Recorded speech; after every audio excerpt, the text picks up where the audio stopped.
Have you ever pondered how poets portray the theme of death? In the world of poetry, death, a universal certainty, often becomes a powerful muse. Consider, for instance, Dulce et Decorum Est by Wilfred Owen. This poignant war poem delves into the grim reality of death on the battlefield.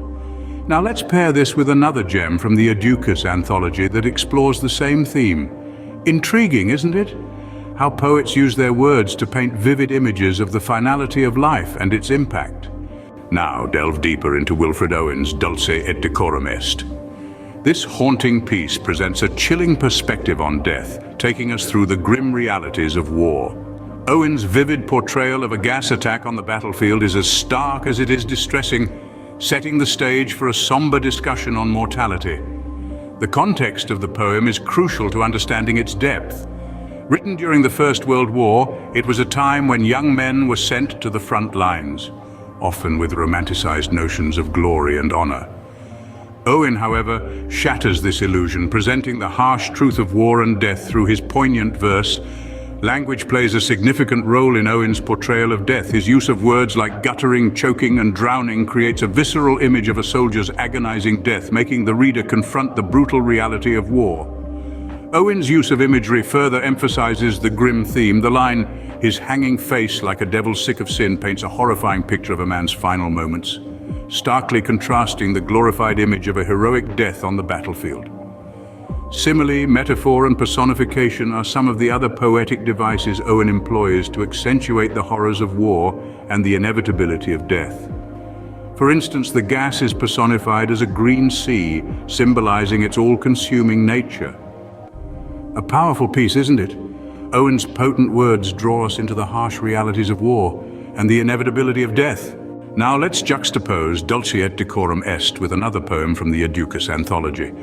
For this comparison, we'll take The Soldier by Rupert Brooke, another war poem that presents the theme of death. In Dulce et Decorum Est, Owen's portrayal of death is visceral and grim.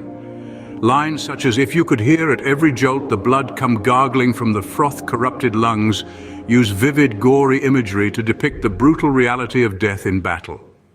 Owen's use of such graphic details serves to challenge the romanticized notion of dying for one's country.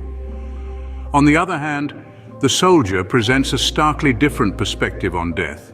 Here, Brooke envisions death as a noble sacrifice, saying, "If I should die, think only this of me, that there's some corner of a foreign field that is forever England." Brooke uses softer, more romantic language, creating a sense of patriotism and honor around the concept of death. Interestingly, both poets use metaphors to convey their ideas about death. While Owen's metaphors are harsh and unflinching, Brooke's are gentle, almost comforting. This contrast in their poetic devices mirrors their differing attitudes towards death. So, while both poems discuss the theme of death, they do so in markedly different ways. Owen's Dulce et Decorum Est is a raw, unvarnished look at the horrors of war, while Brooke's The Soldier paints a more idealized picture of death. Interesting, isn't it? How two different poets can approach the same theme of death in such distinct ways. So what can we gather from these poetic portrayals of death? We've learned that both Owen's Dulce et Decorum Est and our chosen poem use striking imagery and emotive language to depict death. They present a stark, unflinching look at mortality, reminding us of the fragility and preciousness of life. Poetry, it seems, holds a unique power to express complex ideas about death, encouraging us to reflect and engage with these profound truths. Remember, poetry is a mirror into the soul. It's an invitation to explore the profound truths of life and, yes, even death. So keep exploring, keep questioning, and stay curious. Don't forget to like, share, and subscribe for more intriguing explorations into the world of literature.